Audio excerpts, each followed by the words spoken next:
Now, Karanji, we have debated this issue on your very program, and I have always held that across the country, people have welcomed this. You see, it's a class manifestation.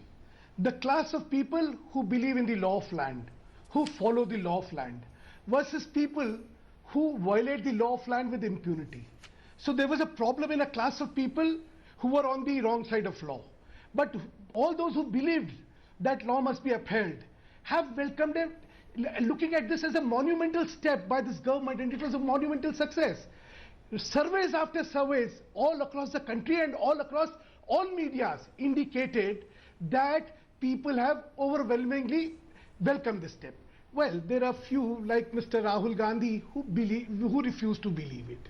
You mentioned a member of the BJD, and you mentioned the Chief Minister of Orissa, and all them. Well, they had reasons which were largely political and not on merits of what was done, that they chose to ignore what the aspirations of people were or how people felt about demonetization. This has clearly demonstrated. Now, saying there were local elections, yes, there were local elections. Let's keep our answer short, Mr. Mittal. But look at what the Congress or all other major political parties let's keep the answer short, Mr. Mittal. Let's try and keep our focus on demonetization and the central question: did it damage? Did it help the BJP? Karanji, is it a coincidence that you lose these election results? Now, see, that you win various elections of Maharashtra. Can I finish? Can I finish?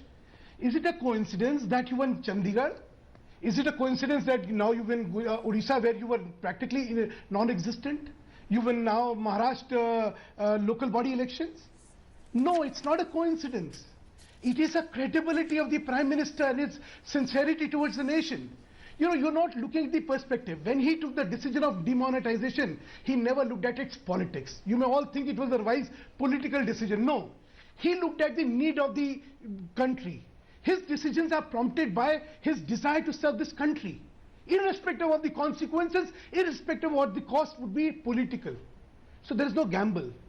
There is single-mindedness about cleaning the system, making this country self-reliant, making this country strong and a law-abiding country. And it is this intent which has been widely appreciated by people. And as I said, it is a class of people. A class of people who believe in the law of land. They may be underprivileged. They may be middle class. They may be salaried. They may not be the money bags of this country, but they are the people of this country. And that is why Prime Minister is drawing so much of support. Okay, we're going to take a break at that point.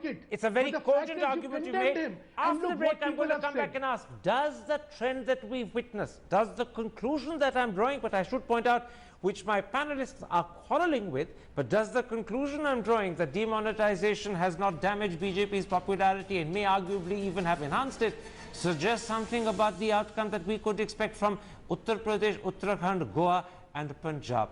And if that is going to be another sweep for Mr. Modi, what would it mean? We'll be back in a moment's time for part 2 of this discussion. Last word with you, Sudhanshu Mittal. There is a possibility, although I believe most of my panel are discounting it, that if what we are seeing and have seen in Maharashtra and Orissa continues in UP, you could have a fairly spectacular outcome. Does your party in its inner councils, which you may not share in public, but does your party in your inner councils now believe you're heading towards a spectacular outcome in Uttar Pradesh, Uttarakhand and Goa?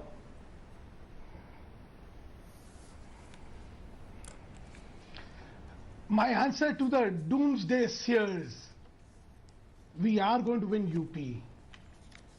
It is there for us. All your predictions, all your skepticisms shall prove to be wrong. Just two more things. The people have shown the mirror to the Manmohan Singhs and the Rahul Gandhis. And Milanji, when you talked about the nuclear deal, you realize 10 years later also you do not have even one single plant which has come up in this nation.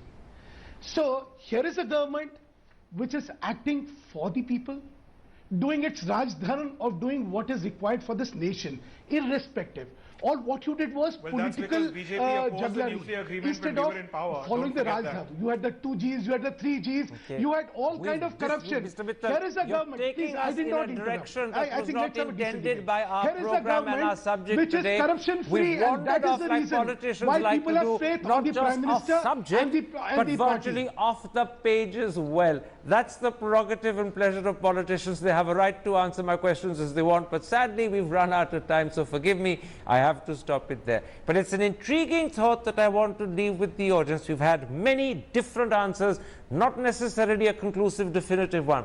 But the question you need to ask yourself, do the outcomes that we've seen in Maharashtra and Orissa suggest the demonetization has not damaged the BJP's standing and Mr. Modi's standing? Does it possibly even go so far as to suggest that maybe it's enhanced their standing? That's an interesting question. Ponder over it, because it could also have an impact on what comes out as the results on March the 11th. But that's a long way away. Till then, goodbye, good night.